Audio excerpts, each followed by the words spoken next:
So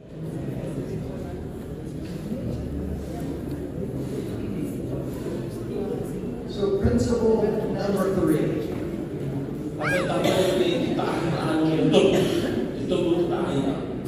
Align heart and money.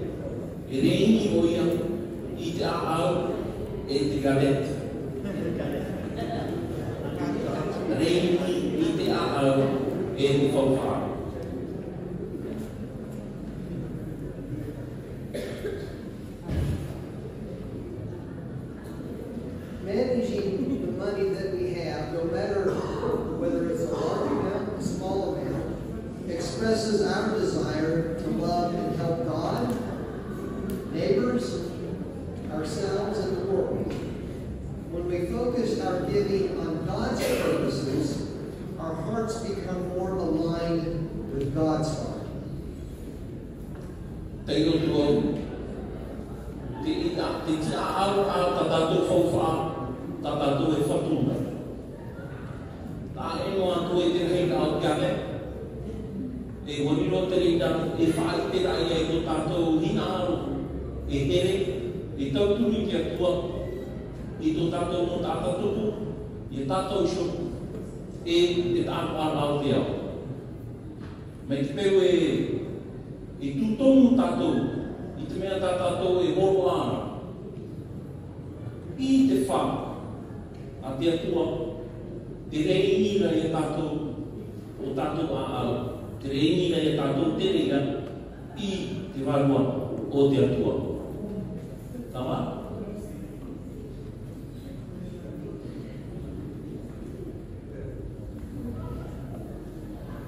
Let me share with you a story.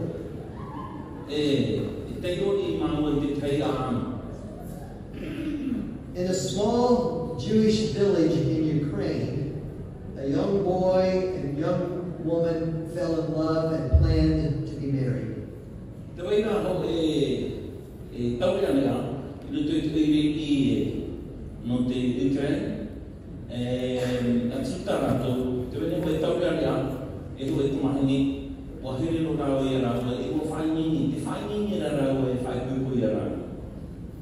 Now the boy was an orphan that the whole village together had raised, and he didn't have much money to his name.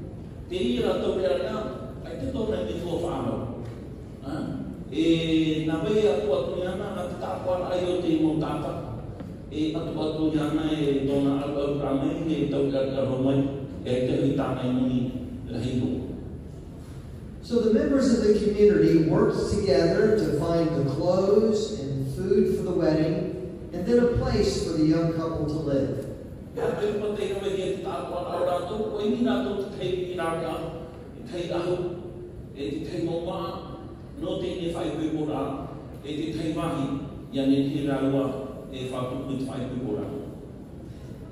But on the morning of the wedding, the chief of police arrested the young man and told the village elders they would have to pay 10,000 rubles for his release.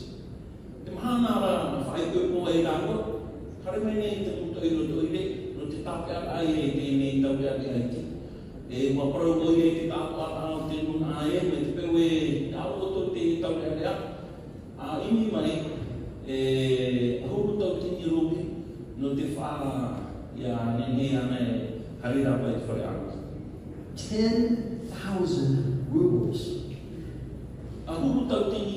rubles. The elders didn't even bother to ask the policeman what the young man had done to deserve this. Every few months, the police would arrest another Jew to extort money to pay for the chief's gambling habit.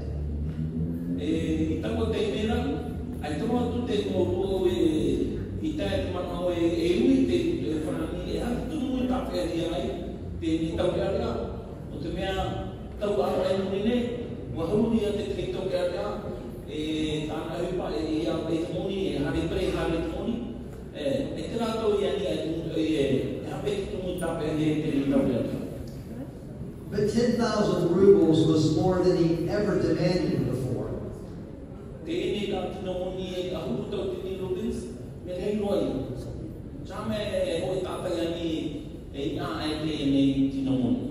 Where were they going to get that kind of money?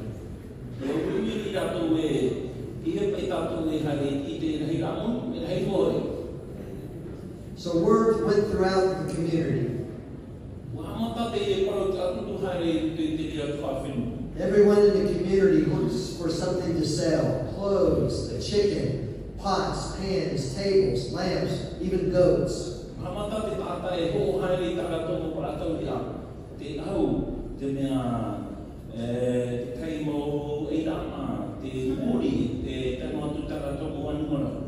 And after all their efforts together, they had raised 500 rubles.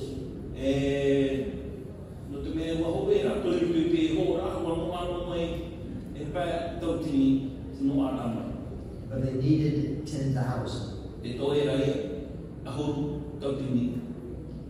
What to do? Now, there were 3 rabbis who served the county.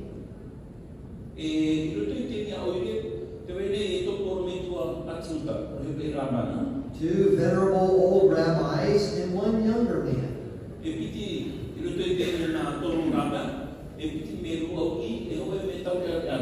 So the village elders went to them to consult them about this emergency. The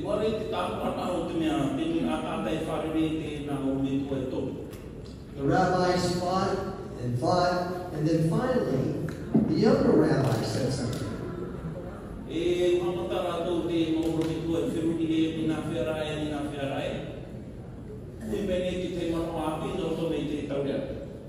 He said, there is a solution.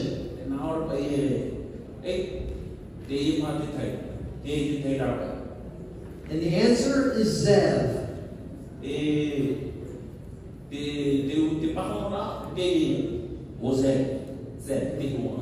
The other 2 rabbis said, Zev, the miser?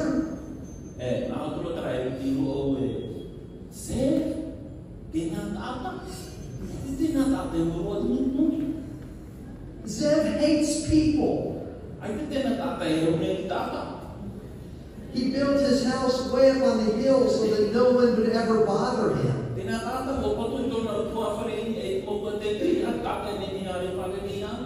He has a sign in the front of the house that says, no trespassers. And if anyone comes in sight of the house, he'll shoot.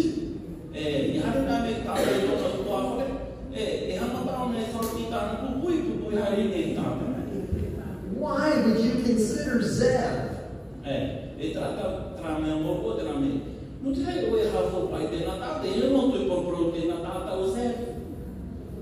The young rabbi said, it's not me. Heaven is pointing to Zev.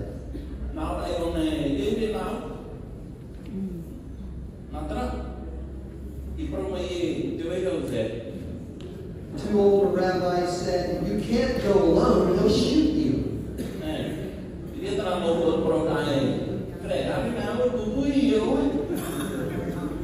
You're not going to be successful, but we'll go along with you to keep you safe.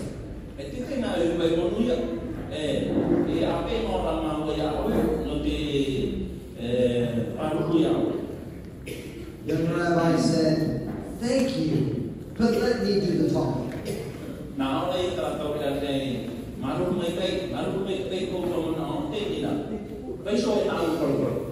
All you need to do is smile and keep nodding.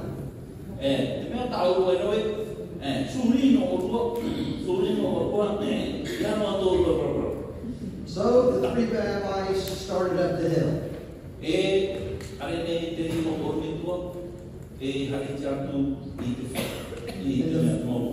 And the first miracle of the day was that old Zev didn't shoot him.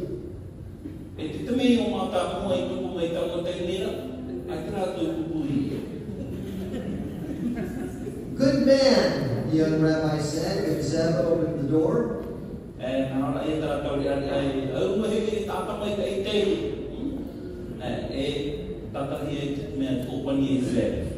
What a blessing to see you.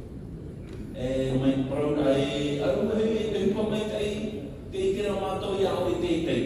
Zeb poked the other rabbis to make sure they smile.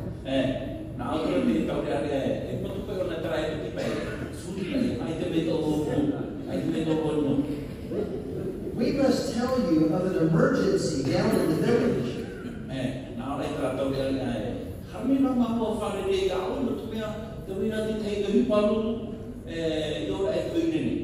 The orphan boy, who we all raised down in the village, has been arrested on the day of his wedding and for no good reason.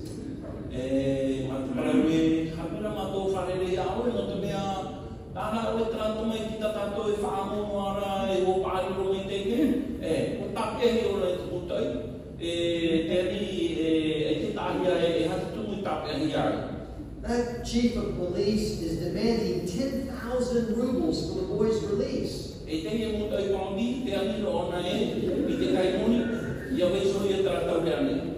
And so we're taking up a collection, and we know you have a good heart.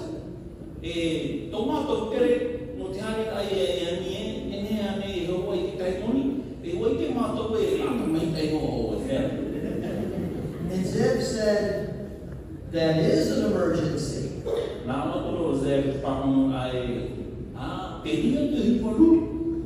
Unfortunately, I have an emergency fund.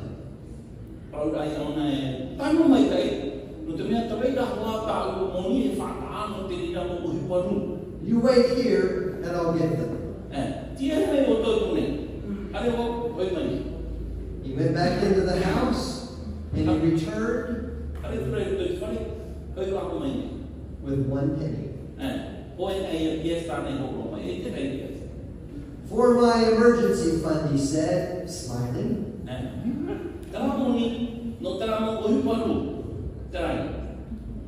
And then the young rabbi said, wonderful.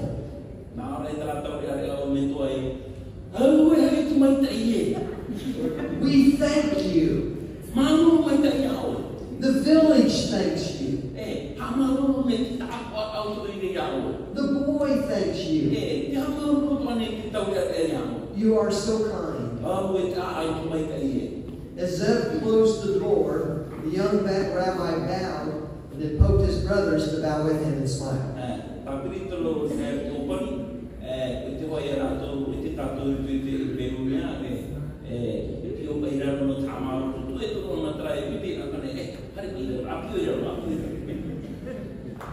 The rabbis started back down the hill. And the 2 older rabbis said, what were you thinking?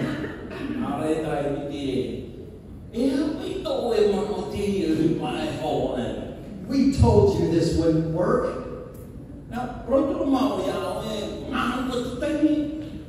But just then, they heard someone running up behind them.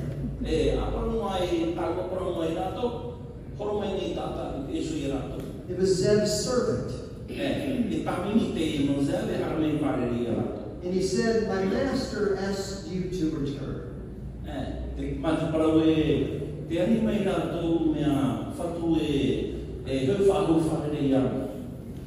went back up to the house, and Zeb was waiting for them. He said, I have found more. And he gave him another penny. The 2 older rabbis were confused. But the younger rabbi poked him again and said to remind them to smile.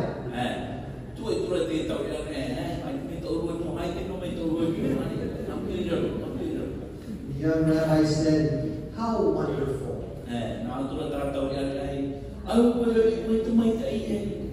Zev, you have a heart of gold.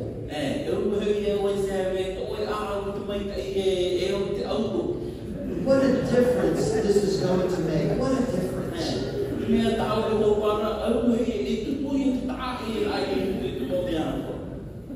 And then at that moment, the 3 rabbis saw a light go on in Zeb's eyes.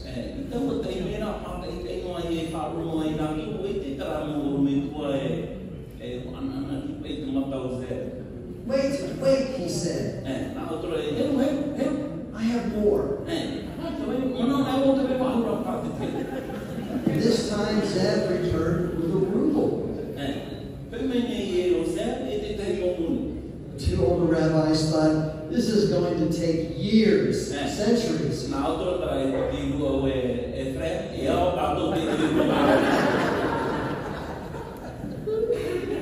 young rabbi said, Zeb, this is extraordinary.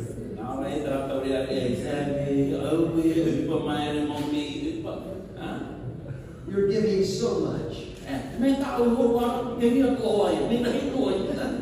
We are so grateful. He poked his brothers again to smile.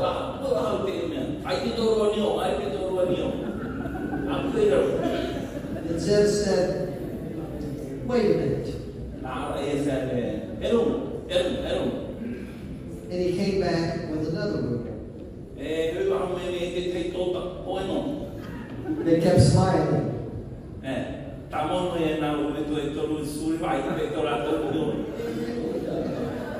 30 minutes later, he returned with 10 readers.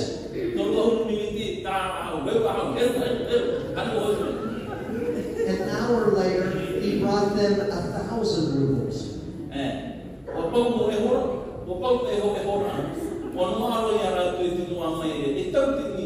Then 2,000. Then 5. Zeb said, you said this young man is an orphan?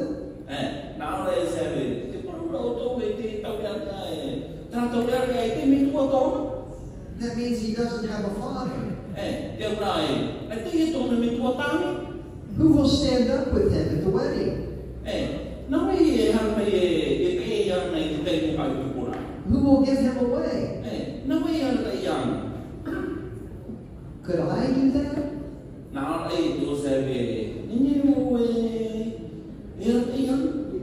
Could I act as his father at the wedding?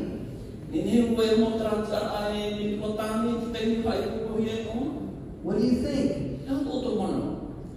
They all said, what a wonderful idea.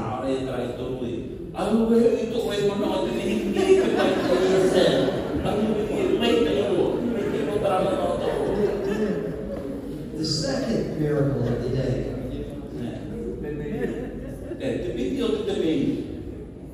Zeb gave 10,000 rubles so the young man could be released from jail.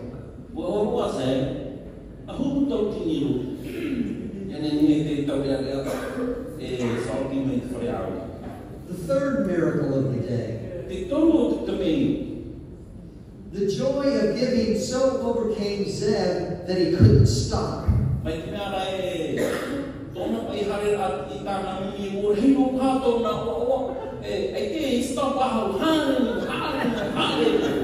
He provided a basic set of funds for the young couple.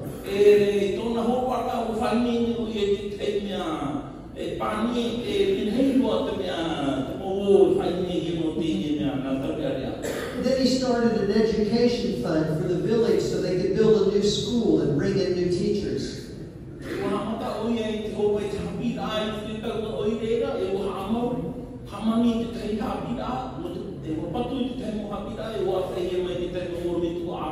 It was one of the happiest weddings the village had ever seen.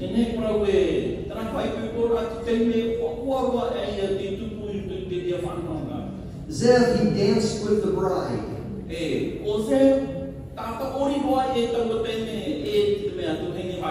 He danced with the groom. He danced with everyone in the village. In the wee hours of the morning, the three rabbis left the wedding party.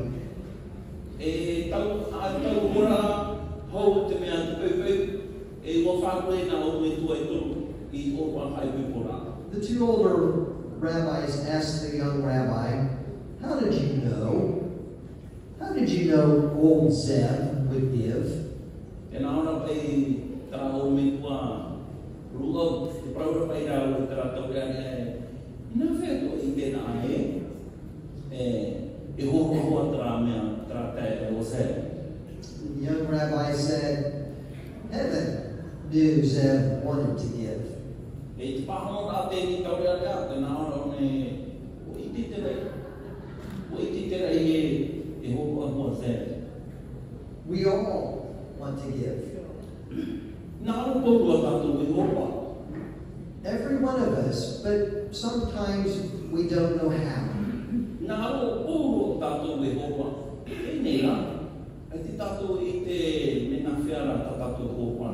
Our spiritual muscles are weak and untrained. We need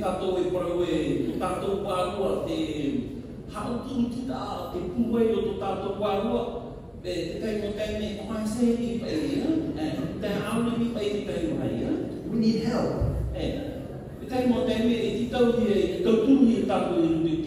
We need encouragement and understanding. And sometimes we think we're doing all that we can.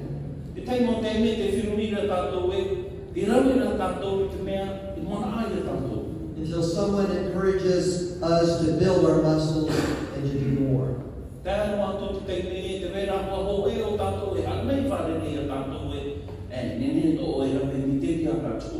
In the beginning, Zev knew only how to give 1 penny.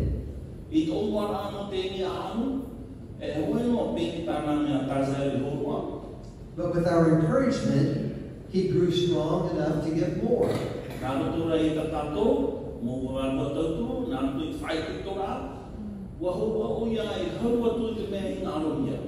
It is up to us to open the gates to those who don't even know how eager they are to give.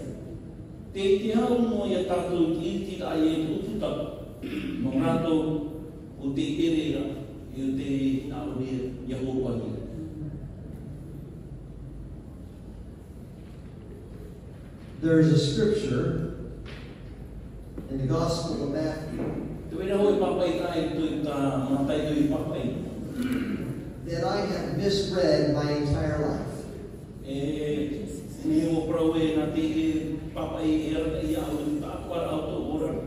The scripture says, where your treasure is, there your heart will be also.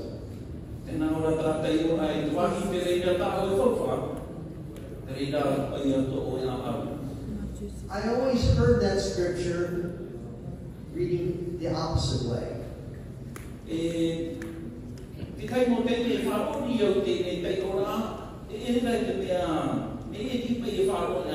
I always understood it that where your heart is, that's where your treasure will go.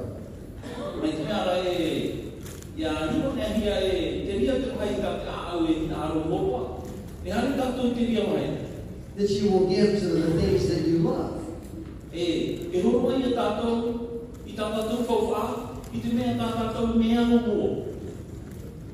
That's not what the scripture says.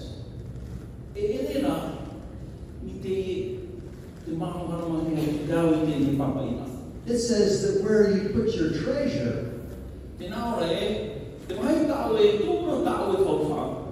there your heart will follow. I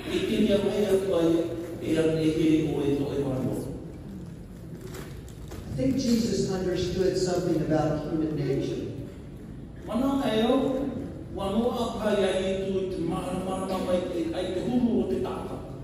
Zev, as he began to give, his heart began to follow.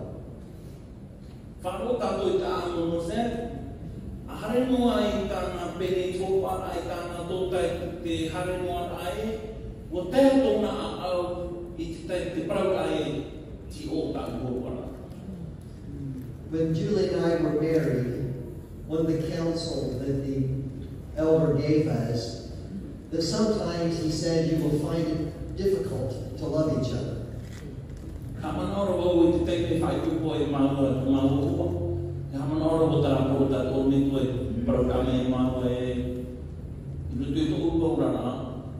Vera te tei me whiwhi o rua te parama te rei te tei. And that was true. Promo o te ria. But he said in those moments, if you will only just love the covenant, that will lead you back to love to one another. Mai te mara te naora pai ona no te kuatira tona whiwhira mai te pewe tapea mo tātou te here te ine whawhaura hari te atu hoa te here te tai. Our marriage survived because we chose to love the covenant in those times when we really didn't feel like we loved each other. Wa takau me marua tō marua tamarua whawhaura no te mea wa here marua. Ti o tō marua here te ine whawhaura. Ina te reira I hapapu te here ai te tai te tai. It's the same in giving. O ea huru te parawana te kōpara. Your heart will follow where you give.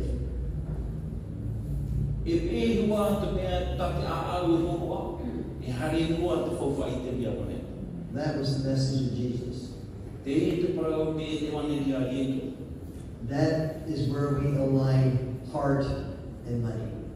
I reira e tano tara parau e reini hia te a au, I te whawhai.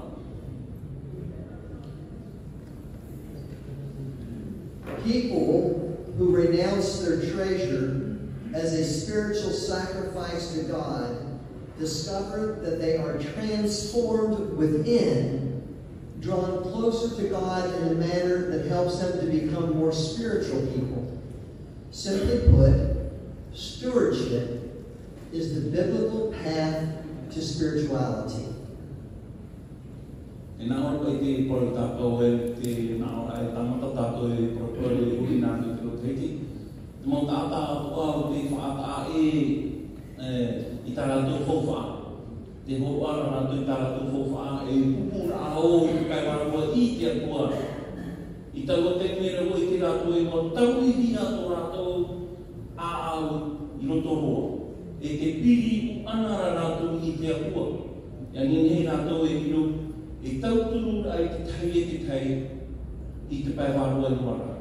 E no tāpoto wara, te parana te tia au, e hea paratia te I te pai warua, I te orana warua.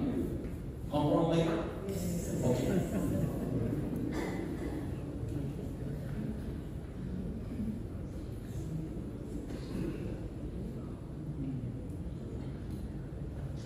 Managing the money that we have, no matter the amount, expresses our desire to love and help God, neighbors, ourselves, and the world.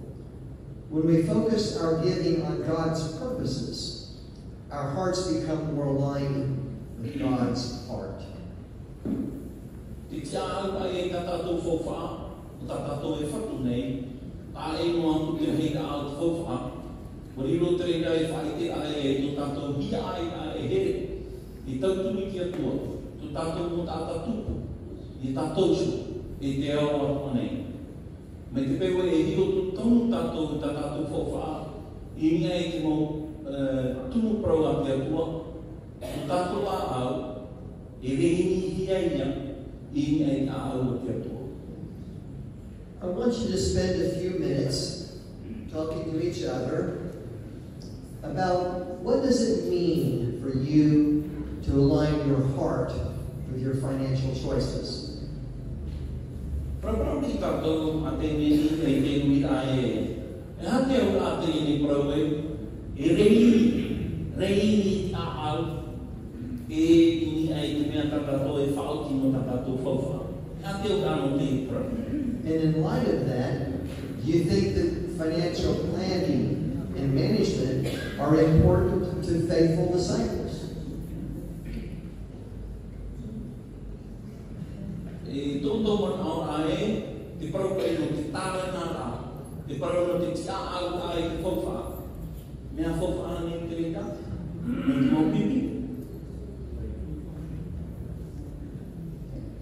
Spend a few minutes talking to your neighbor.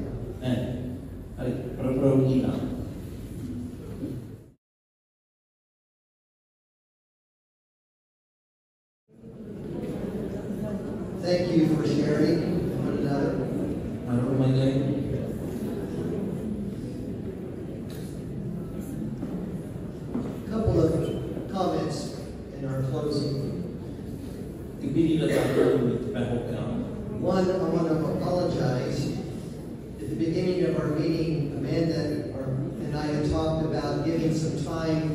you to ask some questions or make some comments about our session last night, and I failed to do that.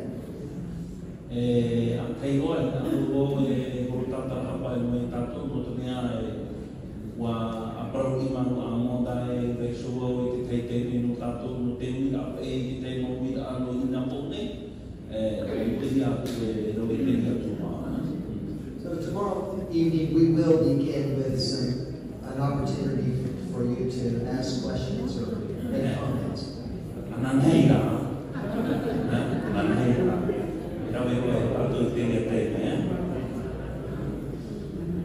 The second comment is that I find it somewhat ironic, I don't know how that translates, that I am sharing with you a class on generosity.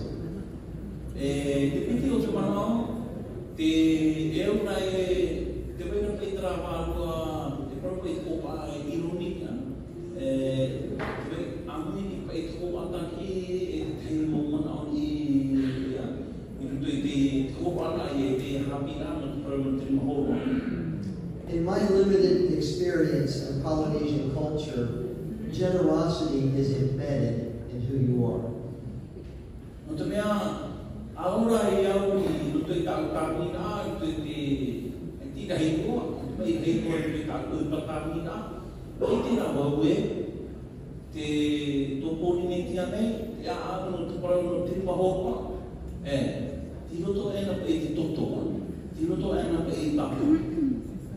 When I come to French Polynesia, I get to experience generosity.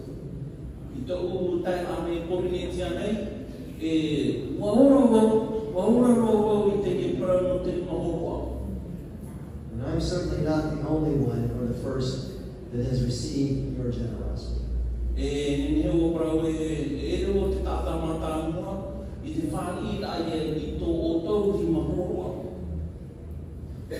Thank you for the generosity that you express so naturally.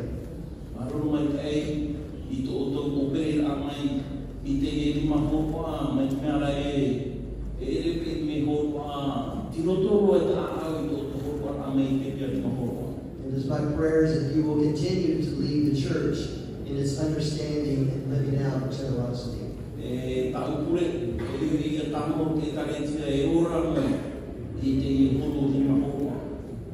Thank you for your participation tonight. I'll turn it over to Amanda for our closing.